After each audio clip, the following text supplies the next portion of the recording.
Have you ever found yourself lying awake at night wondering, why can't I sleep anymore?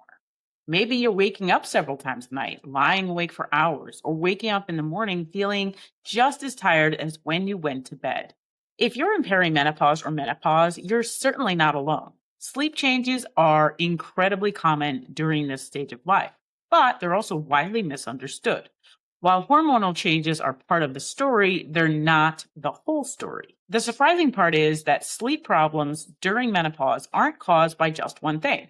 Several changes are happening in your body at the same time, and once you understand them, many of the recommendations you hear about sleep will finally make more sense. Today, I'm going to explain why sleep gets worse during menopause, and more importantly, what can actually help. Before we talk about what can help, let's first look at what's actually happening because understanding the why makes it much easier to understand the what.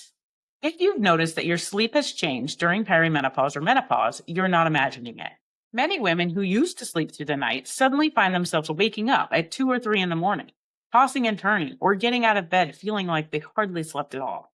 Maybe you've had trouble falling asleep. Maybe you wake up several times during the night.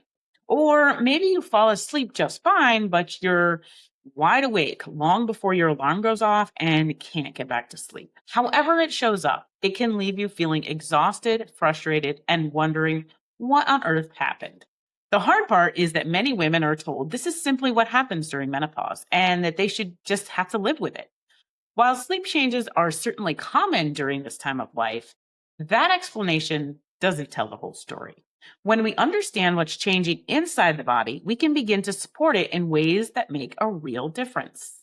The reason sleep gets so confusing during menopause is that several things are changing at the same time. It's easy to blame everything on hormones, but hormones are only one piece of the picture. Let's walk through what's happening because once you understand these changes, the solutions start to make a lot more sense. One very important thing I want you to understand, though, is this. Hormones do play an important role in sleep. As estrogen and progesterone begin to change during perimenopause and menopause, they can affect how well you sleep, but they don't work in isolation. Your body is incredibly connected. Changes in your hormones can influence your body temperature, your stress response, your blood sugar, and even how well your body recovers overnight. When several of those systems are changing at the same time, it's no wonder sleep can start to feel unpredictable. That's also why there's rarely one quick fix. If you've been trying different sleep supplements or searching for the one thing that will finally help, it can feel really discouraging when nothing seems to make a lasting difference. This is actually one of the biggest reasons I host my free monthly training, Midlife Reset, why what used to work isn't working now. So many women are doing the same things they've always done, wondering why they're no longer getting the same results. In the training, I explain what's changing during midlife and why your body may need a different approach. If you'd like to join me for my next one, you'll find the registration link in the description below. Now, let's look at what's actually happening inside your body, one system at a time. Let's start with hormones because they are what many of these changes begin with. Two hormones that change significantly during perimenopause and menopause are estrogen and progesterone. Both play an important role in supporting healthy sleep. Progesterone has a naturally calming effect on the body. So, as progesterone levels decline, some women find it harder to relax and fall asleep. Estrogen can also support several functions that influence sleep, including helping regulate body temperature and supporting the production of certain brain chemicals involved in sleep. So, as these hormones begin to fluctuate and eventually decline, sleep can become lighter, more interrupted, and less refreshing than it used to be. But hormones aren't working alone. One of the ways these hormonal changes affect sleep is by influencing your body's ability to regulate body temperature. And that's the next piece of the puzzle. For most people, body temperature naturally drops a little at night. That drop is one of the signals that helps your body prepare for sleep and stay asleep. During perimenopause and menopause, changing estrogen levels can make it harder for your body to regulate its temperature. That's why some women experience hot flushes or night sweats, even if the room isn't warm. When your body suddenly feels overheated, it can wake you from a deep sleep. Even if you fall back asleep quickly, those repeated interruptions can keep you from getting the restful sleep your body needs. Not every woman experiences hot flushes or night sweats, but even subtle changes in temperature regulation can affect how well you sleep without even realizing it. And when your sleep is interrupted night after night, it can also begin to affect another important system, your body's stress response. So now let's talk about that because it helps explain why so many women find themselves wide awake at 2 or 3 o'clock in the morning. As estrogen changes during menopause, it can influence the systems that help regulate your body's stress response. At the same time, if your sleep has already been interrupted by hot flushes, night sweats, or other changes, your body may become much more sensitive to stress. One of the hormones involved in your stress response is cortisol. Cortisol naturally rises in the morning to help you wake up and get ready for your day. But when that rhythm is disrupted, some women find themselves feeling more alert during the night, even though they're exhausted. If you've ever looked at the clock at 2 or 3 in the morning and thought, why am I suddenly wide awake? This may be one piece of your puzzle. It's important to remember that it's usually not just one thing causing these sleep changes. Several systems are working together, which is why understanding the whole picture is so helpful. Another system that can play a role, especially if you're waking during the night, is your blood sugar. Throughout the night, your body continues working even while you're asleep. It's repairing, restoring, and using energy to keep everything functioning as it should. If your blood sugar drops too low overnight, your body may respond by releasing stress hormones to help bring it back into a healthy range. For some women, that response can contribute to waking during the night or making it harder to settle back to sleep. This doesn't mean blood sugar is the cause of every sleep problem during menopause, but it can be another piece of the puzzle, especially when it's happening alongside hormonal changes, changes in body temperature, and your stress response. That's why supporting your body throughout the whole day, not just right before bedtime, can make a difference in how well you sleep at night. And that brings us to one final piece that's often overlooked: what your body is trying to accomplish while you're sleeping in the first place. Because sleep isn't just about getting through the night. It's one of the most important times your body has to repair and recover. While you're sleeping, your body is hard at work. It's repairing tissue, supporting your immune system, helping regulate hormones, and recovering from the physical demands of the day. One of the most important things your body is working to maintain is your muscle. Muscle plays a vital role in your strength, balance, metabolism, and ability to stay active and independent as you age. When your sleep is disrupted night after night, your body has less opportunity to recover the way it was designed to.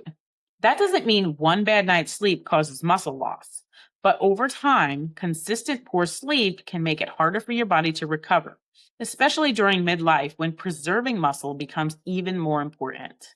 During midlife, your body isn't working against you.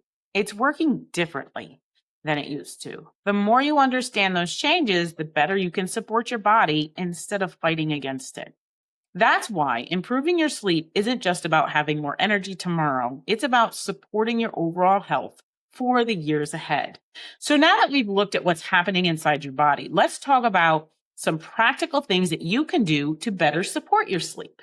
While there's no one-size-fits-all solution, several habits can work together to support the systems that we've been talking about.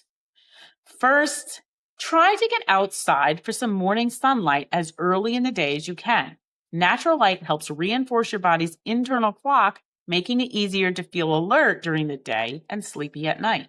Second, aim for a consistent sleep and wake schedule, even on weekends when possible. Your body thrives on rhythm, and keeping a regular routine can help support a healthier sleep-wake cycle over time. Third, don't underestimate the value of strength training. Building and maintaining muscle isn't just important for your strength and metabolism. Regular exercise can also support better sleep, reduce stress, and improve your overall health during midlife. The next two habits support your body from the inside out, and they often don't get as much attention as they deserve. The fourth is paying attention to your nutrition throughout the day. Eating enough protein, including balanced meals, and avoiding long periods without eating can help support stable energy, healthy muscle, and your body's recovery. Remember, supporting better sleep starts long before your head hits the pillow. Finally, create a simple evening routine that helps your body recognize that it's time to wind down. That might mean dimming the lights, putting your phone away, reading a book, spending time in prayer, or doing something else that helps you relax before bed. Small, consistent habits often have a greater impact than looking for one quick fix. One mistake I see often is women trying to fix just one symptom instead of supporting the whole body. But as you've seen today, sleep isn't just controlled by one thing. It's influenced by several systems that all work together. That's exactly why I created my free monthly training, Midlife Reset: Why What Used to Work Isn't Working Now. In that training, I go deeper into what's changing during this stage of life and why the habits that worked in your 20s and 30s may not be giving you the same results today. If you'd like to join me, you can register using the link in the description below. If there's one thing I hope you take away from today's video, it's this. Poor sleep during menopause isn't simply something you have to accept as a normal part of getting older. When you understand what's changing in your body, you can begin making choices that support it instead of working against it. If this video helped you make sense of what's been happening with your sleep, I think you'll really enjoy my free monthly training, Midlife Reset: Why What Used to Work Isn't Working Now. We'll take everything we've talked about today and look at the bigger picture of what's changing during midlife, so that you can stop guessing and start building a plan that works with your body instead of against it. You can register using the link in the description below. I'd also love to hear from you. Let me know in the comments, what's been the biggest challenge with your sleep lately? Is it falling asleep, staying asleep, or waking up too early? I read every comment, and your answers also help me create future videos that are most helpful to you. And if you're wondering why getting good sleep matters so much for your long-term strength and health, I want you to watch this next video. In it, I'll explain what every woman needs to know about muscle loss after menopause and why protecting your muscle may be one of the most important things you can do for your future health.